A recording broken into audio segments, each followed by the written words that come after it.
The August wave for LEGO Star Wars is right around the corner, so let's rank every set coming out from worst to first. Starting off with set 75392 for $100, we have the Creative Droid Builder. This set is something that's a little bit unique when we have 4 buildable droids, most notably the buildable Chopper.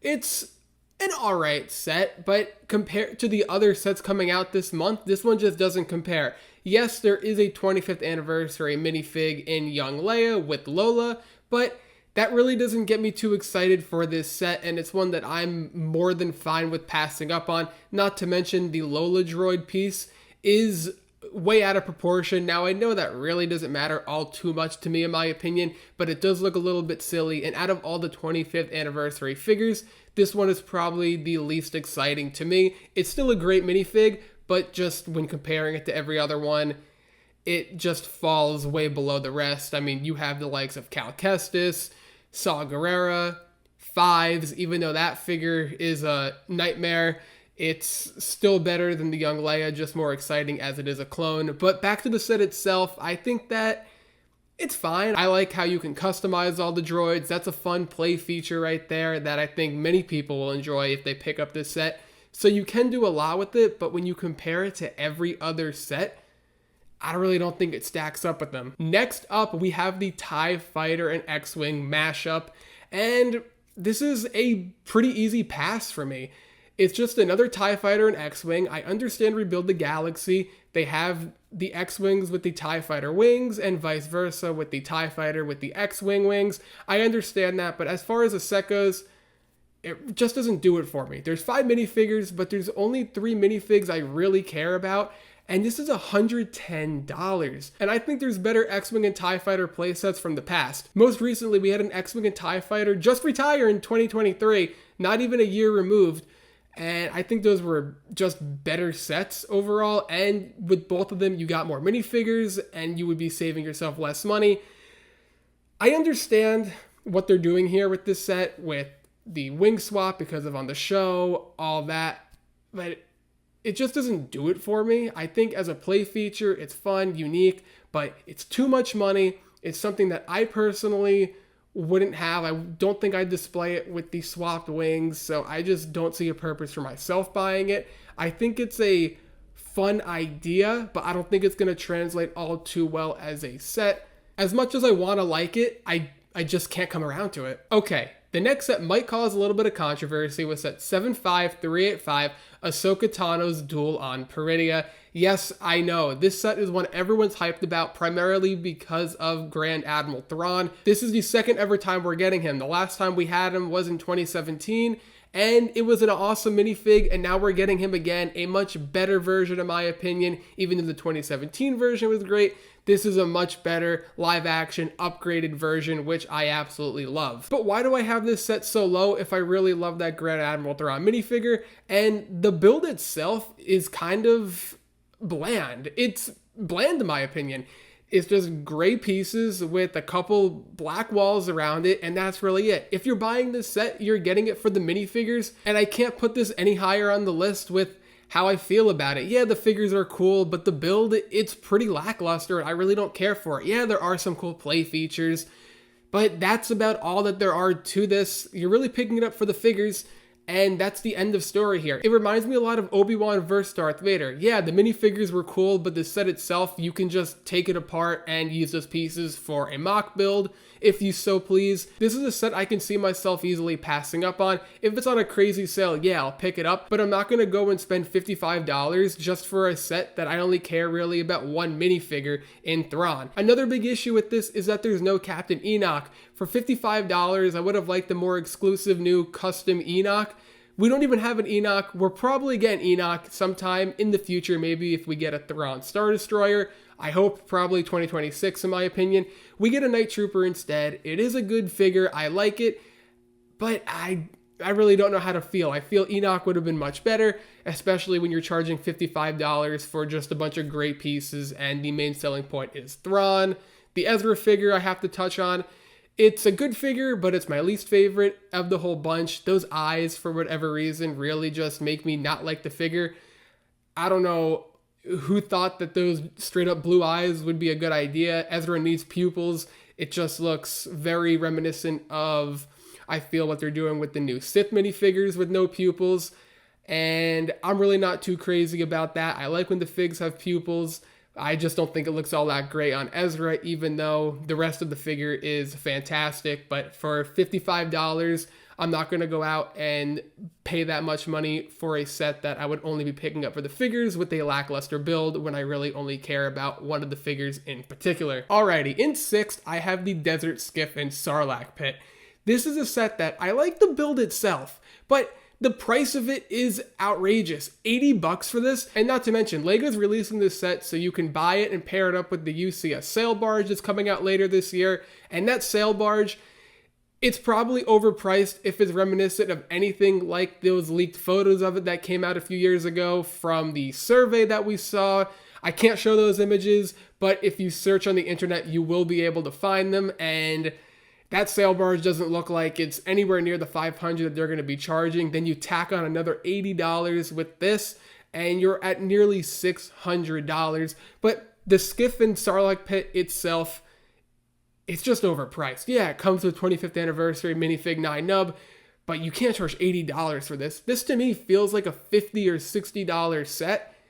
And when you go $20, $30 more than I believe that the value should be, it's just outrageous. This is something that I can't believe LEGO said to themselves, yeah, let's charge $80 for this. I mean, I guess their thought process is with the sail barge, a lot of the figures that you would expect to be included in that are going to be in the Skiff and Sarlacc Pit. So let's charge people more money for this set, guaranteeing them that they could get all the figures from the sail barge scene with getting both of these sets. I get that point of view from it, but at the same time, I feel the smarter thing would have been just to combine the sail barge and the Sarlacc Pit, charge $400, $450 and call it a day, a much more fair price and just a better buy. But at the end of the day, people are going to be buying this and the sail barge, and LEGO's going to be just fine. But going back to just the set itself, when you charge $80 for it, and not to mention the Boba Fett minifigure isn't even from the right scene, and you're going to charge $80 for an incorrect Boba Fett, I can't believe that. I can't believe LEGO said, this is the Boba Fett that's going to be in here, not even from the right scene.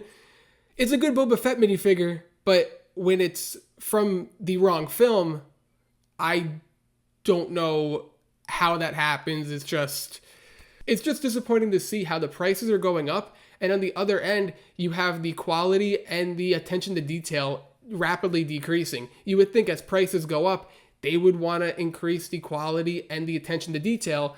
Something as simple as putting in the correct Boba Fett minifigure, and that's just not the case here. It's disappointing to see, and if this set goes on a good discount, I could see myself maybe picking it up, but definitely not at $80. If I can find it somehow for $40, $50, maybe I'll think about it.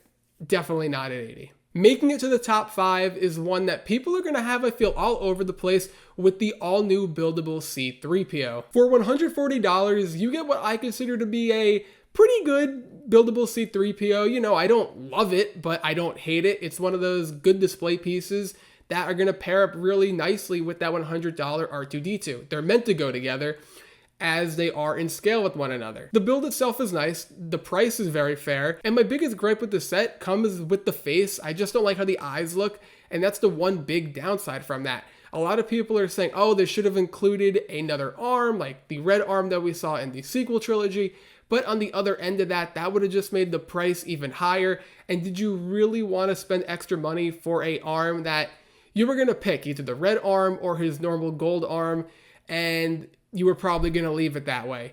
You weren't going to have it on the set and be swapping it out every day, every week, so on and so forth. So LEGO did the right thing here, keeping it all simple with just one arm, nothing to swap out. That would just make it too complicated. And say they did add a few extra features for $150 that you could swap out, I would rather than just keep it at the $140, call it a day, no extra nonsense to it. It's straightforward, straight to the point, original trilogy, and it includes the UCS C-3PO figure that we saw in Luke's land speeder. And if you so happen to miss the other 100 sets that the 25th anniversary of LEGO Star Wars Brick came in, you have another perfect opportunity to get that right here.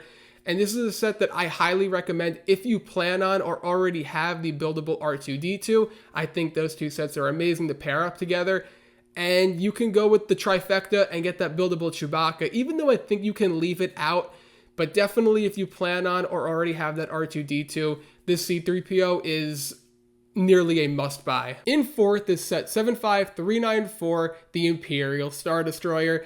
Now this is a set I might come back to and regret having it so low. Fourth isn't low, but having it lower than maybe second or third, just because I love the set, I love everything about it, but the other three sets coming out in August are just so elite that this was a tough decision having it in fourth. The biggest selling point here is the Cal Kestis minifigure, which looks amazing. Yes, this is a bit of a downsized Star Destroyer from past years, but that doesn't make it a bad set. Even though it might seem a little bit cramped on the interior, there's still plenty of room to put your minifigures and make all different types of scenes and playability that you so wish. Speaking of minifigures, there's 6 of them, well, 7 if you include the Cal Kestis, and they all look fantastic. I'm a big fan of them, a nice variety, and they all complement the set very well. I think $160 is a fair value for the set. Everything you get, all the figures, all the play features, this is going to go phenomenal with the other Star Destroyers from the past if you have any, and I really hope we can add a Thrawn Star Destroyer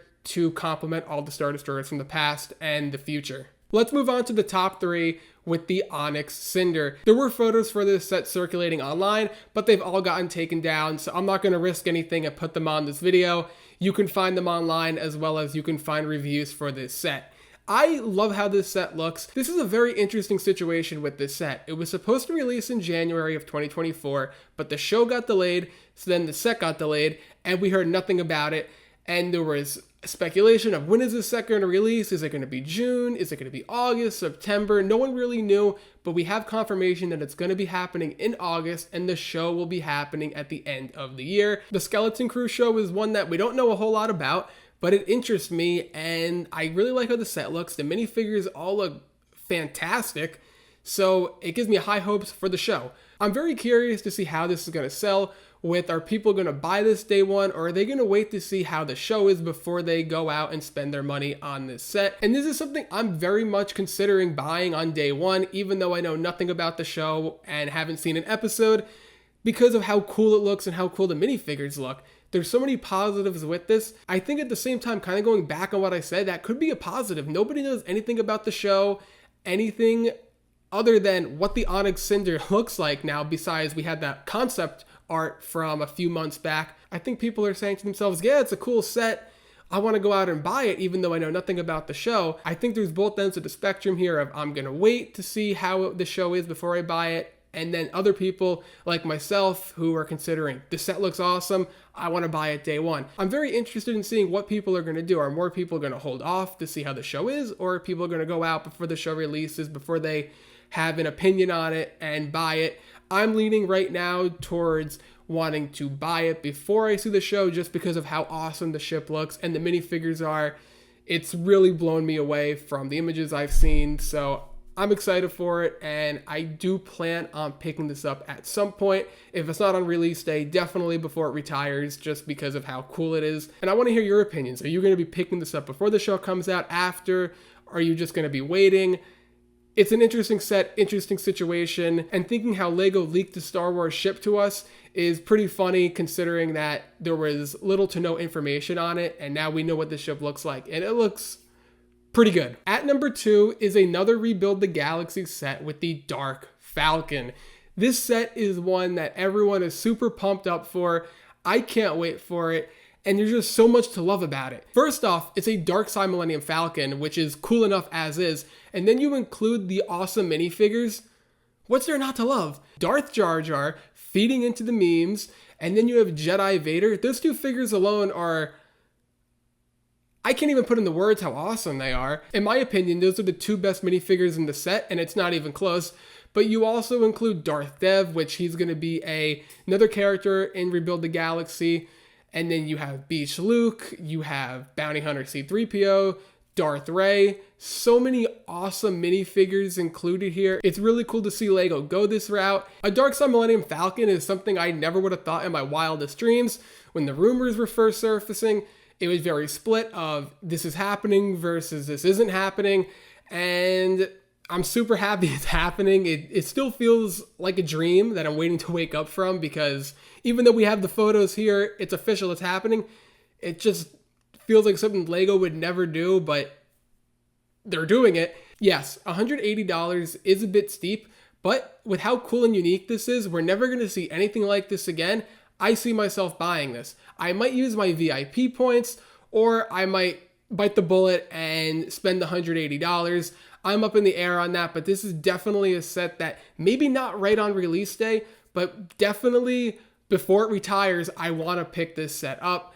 It's one of a kind, literally one of a kind, and his number one set in a long-awaited return all the way from the 2002 Republic gunship, Jedi Bob's Starfighter. This is the Star Wars set of the year. Jedi Bob is back, and he's here to stay. Rebuild the Galaxy is feeding the Star Wars community. We have two awesome sets in the Dark Falcon and Jedi Bob Starfighter. The TIE Fighter and X-Wing mashup, you can move over to the side, because we have two absolute beasts ready, and I can't wait. August is going to be electric, but Jedi Bob Starfighter, we take a look at it, it looks beautiful. There's no complaints, and there can't be any complaints, because this is something that Lego had a blank canvas to work on, and they knocked it out of the park. It's unbelievable how great it looks. I love how all the colors really complement each other. The minifigures, I would have rather have seen a Phase 1 clone trooper, a little bit of throwback to that 2002 Republic gunship, but it's part of Rebuild the Galaxy. We're going to see Mon Calamari troopers, or Akbar troopers, I should call them. So it's a part of the show, I get that. And then you have the Gonk droid with SRVO, which it's a great figure selection. And maybe we could see Jedi Bob sometime again in the future. I highly doubt it. Lego wasn't going to make this set unless Rebuild the Galaxy was a thing. But Lego knows how much the Star Wars fans love Jedi Bob.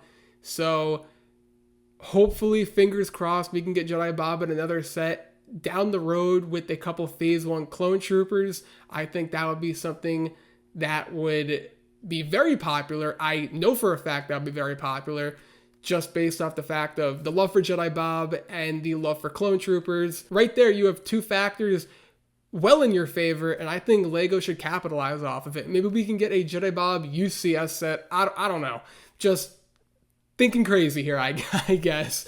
But let me know what you think about all the August releases. Which ones are you going to be picking up? What sets are you most excited for? Let me know what you think about the list. What do you agree with? What do you disagree with? And I'll see you in the next one.